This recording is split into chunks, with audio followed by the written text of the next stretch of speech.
Vamos resolver a primeira questão da verificação de aprendizagem.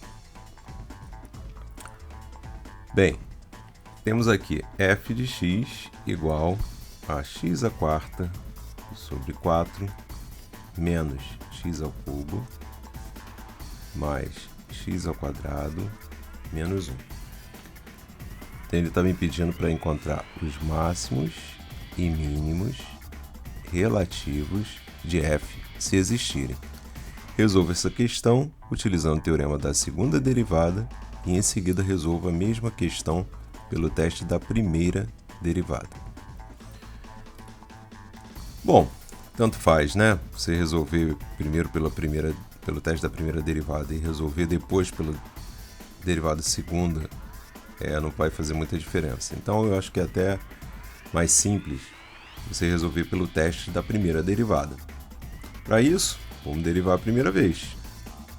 A derivada dessa função é 4x ao cubo sobre 4 menos 3x ao quadrado mais 2x. Aqui dá zero, né? Cancelando aqui, a gente chega então que f' de x é igual a quem? A x ao cubo menos 3x ao quadrado mais 2x. Vamos determinar os pontos críticos. Para determinar os pontos críticos, eu igualo essa função a zero. Fazendo f' de x igual a zero, essa expressão, portanto, deve ser igual a zero, ou seja, x ao cubo menos 3x ao quadrado mais 2x, a gente quer que seja igual a zero. Você nota que x aparece em todas as três parcelas, portanto eu posso botar em evidência x, que multiplica x ao quadrado, menos 3x, mais 2, igual a zero.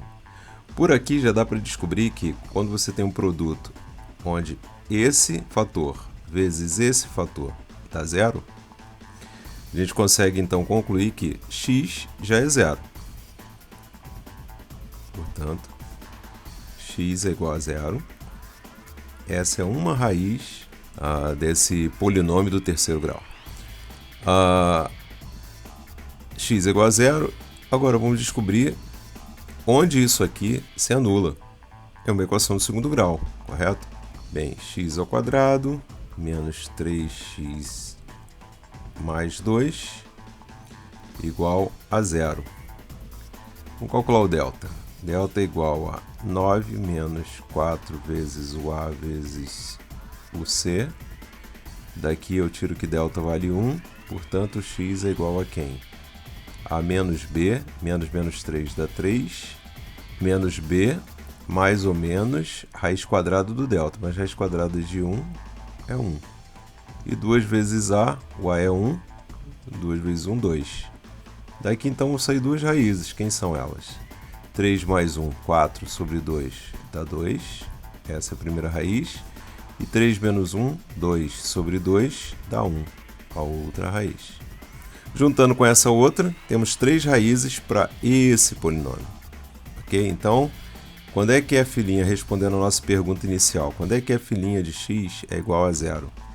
É igual a zero se somente se o x for igual a zero, se o x for igual a 1 ou se o x for igual a 2. Correto? Esses são os pontos críticos. São esses os pontos críticos. Pontos críticos de quem? Da derivada? Não, pontos críticos da função f, certo? Os pontos críticos da função f são onde a derivada é igual a zero. Portanto, são pontos críticos de f. Ótimo. São fortes candidatos a serem mínimos e máximos relativos. Correto? Como é que eu faço? Pelo teste da primeira derivada, você precisa verificar o que está acontecendo antes desses pontos. Por exemplo, x igual a zero. Antes, se estiver crescendo e depois desse ponto estiver decrescendo, ele é um ponto de máximo. Se antes desse ponto aqui estiver decrescendo e depois crescendo, ele é um ponto de mínimo, certo? E o mesmo você vai fazer para x1 e x2. Esse é o teste da primeira derivada. Para isso, você vai precisar estudar o sinal dessa função, correto? Esse é o teste da primeira derivada. No teste da segunda derivada, que é o que pede ali também, você vai chegar à mesma conclusão, só que por um outro teste. Você dispõe de dois testes. Teste da primeira derivada e teste da segunda derivada. Sendo que o teste da segunda derivada ele te dá algumas informações interessantes a respeito da concavidade da função, certo? Bem, no teste da segunda derivada, o que você faria? Você vai testar esses pontos aqui na segunda derivada. E aí o teste, como a gente já viu, se a segunda derivada for maior que zero, o ponto em questão é um ponto de mínimo. Se a segunda derivada for menor do que zero, o ponto em questão é um ponto de máximo, certo? Essas são as informações que você consegue tirar da segunda derivada. Inclusive, a segunda derivada ela te dá informações também a respeito da concavidade da função. Até por isso, a gente consegue deduzir o fato dele ser ponto de mínimo. Por quê? Porque a concavidade é uma concavidade para cima. E o fato dele ser um ponto de máximo, que a concavidade é uma concavidade para baixo, certo? Então, o teste da segunda derivada ele te dá também informações a respeito da concavidade. Além disso, através do teste da segunda derivada, né, e a teoria que envolve esse teste, te permite também concluir a respeito do ponto famoso chamado ponto de inflexão. Um ponto de inflexão é onde a concavidade está voltada para baixo e daqui a pouco a concavidade se volta para cima. Nesse ponto, observa, aqui nós temos concavidade voltada para baixo e aqui nós temos concavidade voltada para cima, certo? Logo aqui no meio nós temos um ponto de inflexão.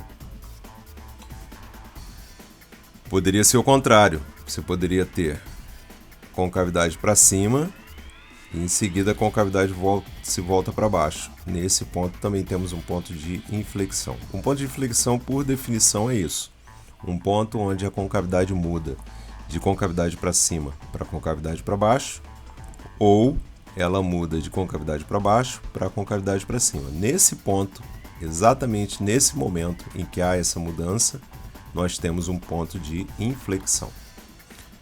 Correto? Mas vamos fazer então essa questão. Vamos agora para um outro quadrinho. A expressão que nós tínhamos, lembrando que isso é a derivada, tá certo? Nós tínhamos três raízes: x igual a 0, x igual a 1 e x igual a 2. Significa dizer, pelo teorema fundamental da álgebra, que esse polinômio ele se fatora em x menos 0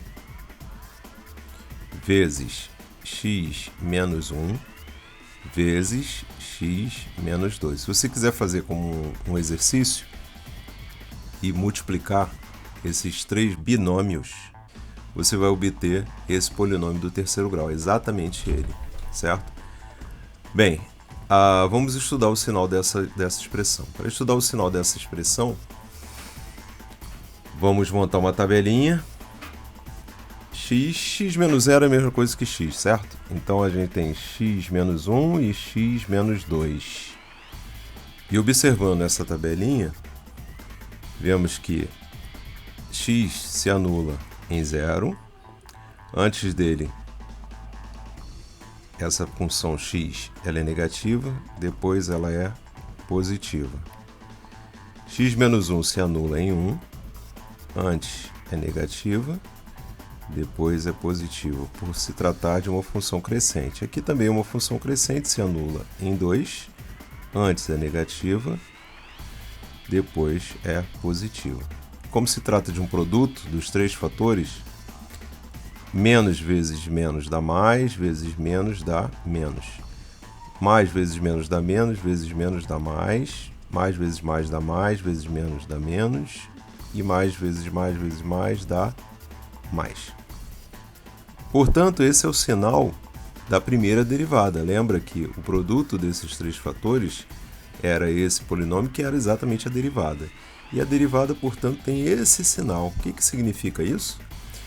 Que a função f já não é mais a derivada que é crescente ou decrescente. Eu uso a derivada para inferir crescimento e decrescimento da função original f. Então, a função original f ela é decrescente de menos infinito até zero, ela é crescente entre 0 e 1, ela volta a ser decrescente entre 1 e 2, e ela volta a crescer de 2 a mais infinito. Ok?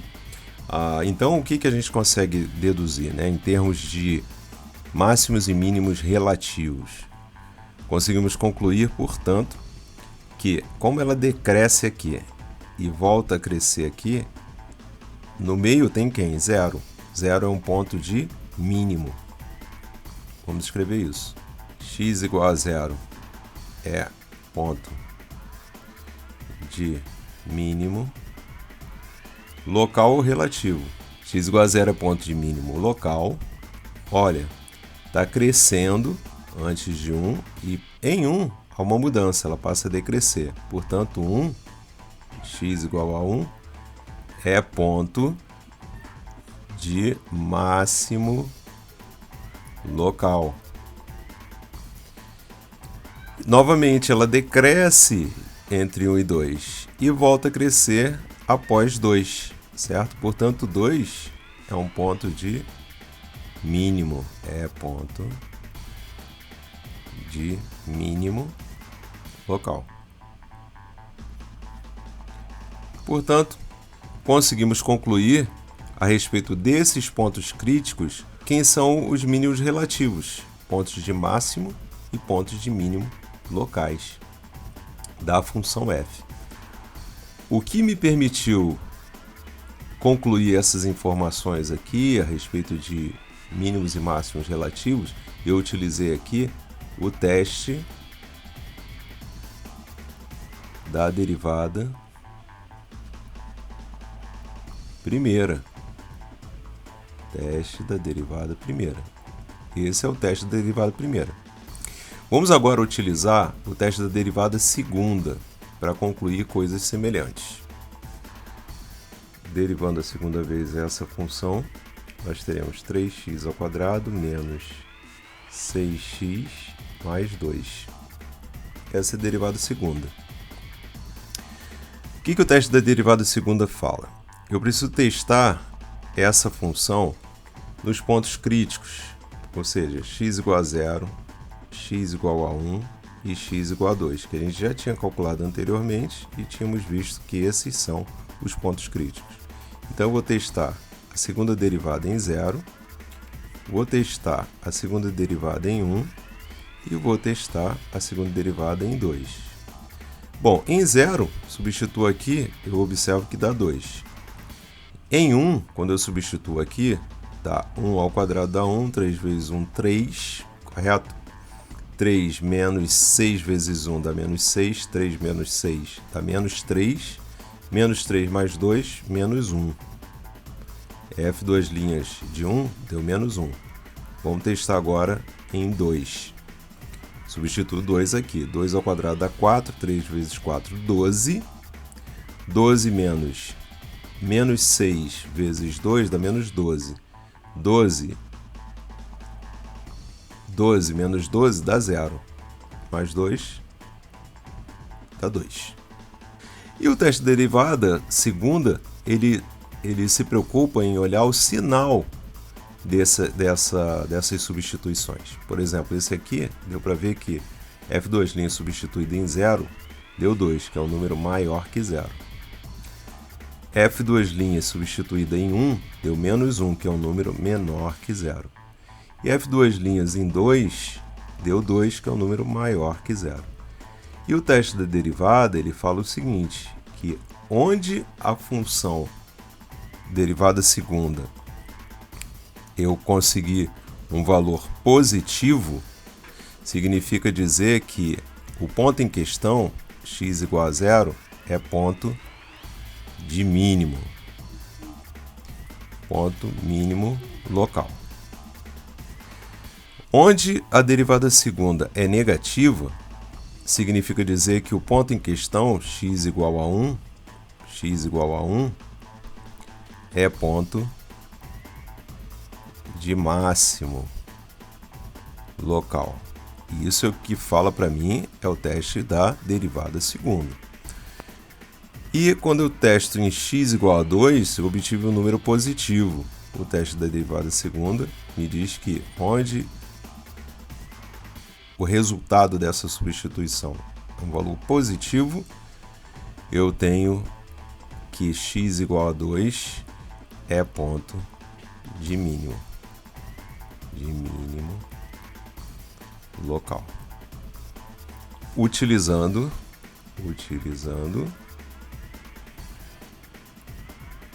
o teste da segunda derivada.